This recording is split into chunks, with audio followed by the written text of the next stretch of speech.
एडगेट अभ्यास पुस्तिका गणित अध्याय 5 के प्रश्नोत्तर हल करेंगे। अध्याय का नाम है वर्ग और वर्गमूल। तो चलिए हम प्रश्नोत्तर की ओर बढ़ते हैं। तो सबसे पहले दिया है, प्रश्नों को पढ़कर दिए गए विकल्पों में से सही उत्तर चुनकर लिखिए और सामने दिए गए सही घेरे को भरिए। तो सबसे पहले प्रश्न नंबर 1 है, संख्या पैटर्न 1, 4, 9, 16, 25, 36 और यहाँ पर खाली स्थान दिया है।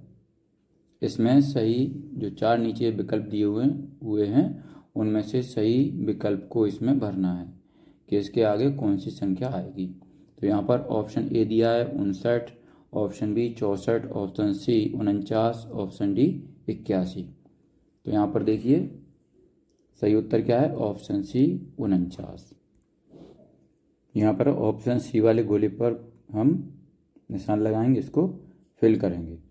इसके बाद उत्तर में हम लिखेंगे ऑप्शन सी 49। इसके बाद प्रश्न नंबर 2 है, किसी संख्या के इकाई का अंक 4 या 6 हो तो उसकी वर्ग संख्या के इकाई का अंक होगा। Option A 4, option B 6, option C 8, option D 2। तो इसमें सही ऑप्शन है ऑप्शन बी 6। यहाँ पर हम बी वाले गोले को फिल करेंगे। इसके बाद चलिए यहाँ पर अगले प्रश्न की ओर आते हैं हम। प्रश्न नंबर 3 पर, प्रश्न नंबर 3 में दिया है 169 का वर्गमूल है। Option A 12, option B 16, option C 19, option D 13। तो इसमें सही ऑप्शन है ऑप्शन डी 13 और यहाँ पर हम ऑप्शन डी वाले गोले को फिल करेंगे। इसके बाद चलिए अगला प्रश्न है, प्रश्न नंबर 4, किसी 6 सेंटीमीटर भुजा वाले वर्ग का क्षेत्रफल होगा। Option A 12 centimetre square, option B 36 centimetre, option C 24 centimetre square, option D 36 centimetre square.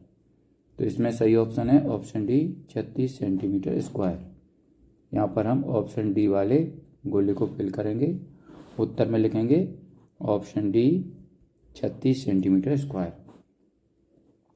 इसके बाद प्रश्न नंबर 5 है, 5.5 मीटर भुजा वाले एक वर्गाकार कमरे में कालीन बिछाने के लिए कितने वर्ग मीटर कालीन की आवश्यकता होगी।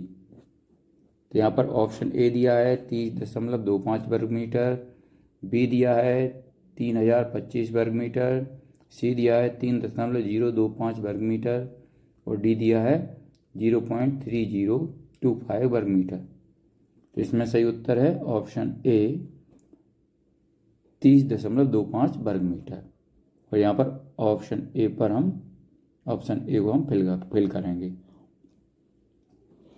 इसके बाद हम आगे बढ़ते हैं। आगे दिया है, नीचे दिए गए प्रश्नों को हल कीजिए। तो प्रश्न नंबर 6 है, संख्या 44 का वर्ग गुणा किए बिना ज्ञात कीजिए। तो हल 44 स्क्वायर बराबर 40 धन 4 का होल स्क्वायर बराबर 40 और कोष्टक में क्या लिखेंगे 40 धन 4 धन 4 40 धन 4 कोष्टक में। इसके बाद नीचे आते हैं, यहाँ पर 1600 हो जाएगा प्लस 160 प्लस 160 प्लस 16। यहाँ पर नीचे इन सभी का योग कितना हो जाएगा 1936। ये यहाँ पर हमारा उत्तर आ चुका है। इसके बाद प्रश्न नंबर 7 है, हल कीजिए। यहाँ पर ये देखिए ये 248, तो यहाँ पर अंडर रूट 248 धन अंडर रूट 52 धन अंडर रूट 144। तो यहाँ पर इसको हल करेंगे।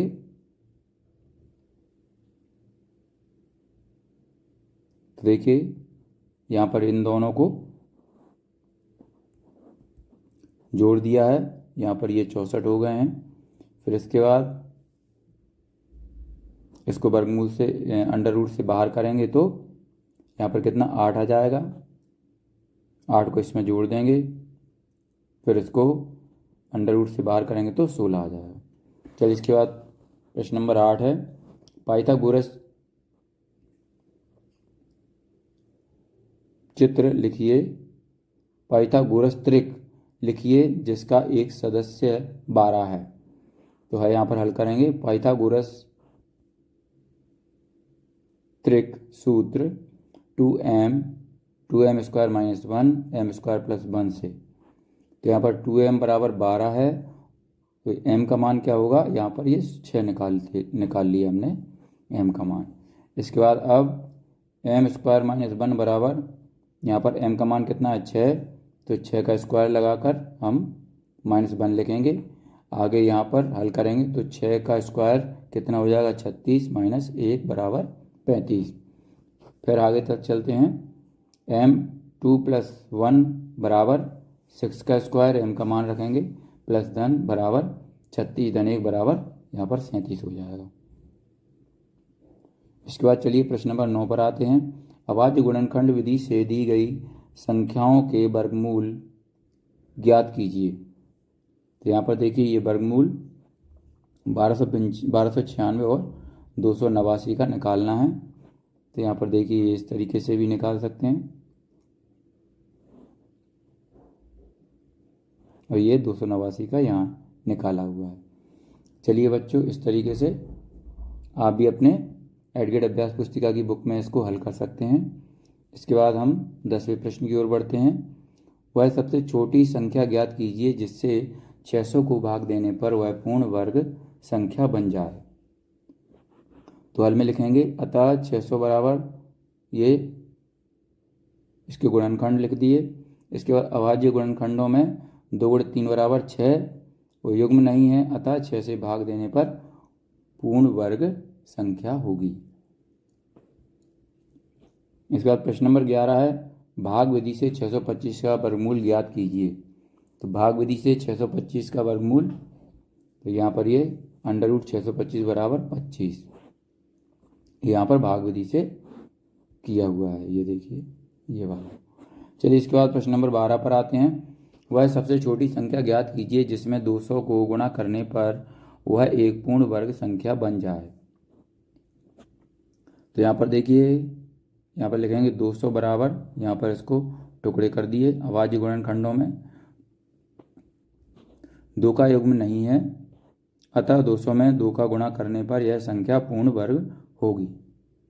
चलिए इसके बाद हम आगे चलते हैं। प्रश्न नंबर 13, 12 और 21 ऐसी अद्भुत संख्याओं के युग्म हैं कि वे इनके वर्ग 144 और 441 एक दूसरे के अंक पलटने से प्राप्त होते हैं। क्या आप ऐसी अन्य संख्याओं के युग्म प्राप्त कर सकते हैं?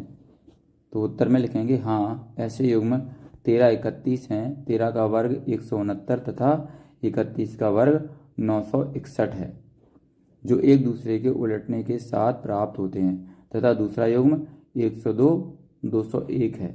वर्ग करने पर 1404 10,404 तथा यहाँ पर 40,401 है।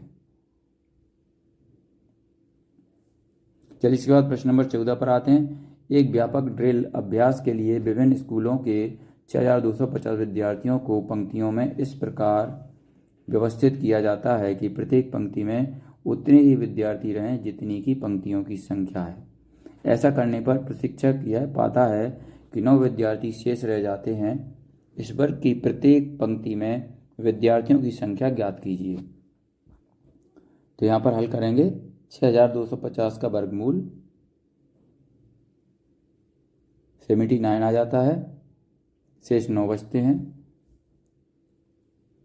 चलिए इसके बाद हम प्रश्न नंबर 5 पर आते हैं। आप अपने घर के उत्तर की ओर चलते हैं और फिर मुड़कर पश्चिम की ओर चलते हैं ताकि आप अपने मित्र के घर पहुंच जाएं। लौटते समय आप अपने मित्र के घर से अपने घर तक विकर्णतः चलकर पहुंचते हैं। लौटते समय आपने कितनी दूरी तय की?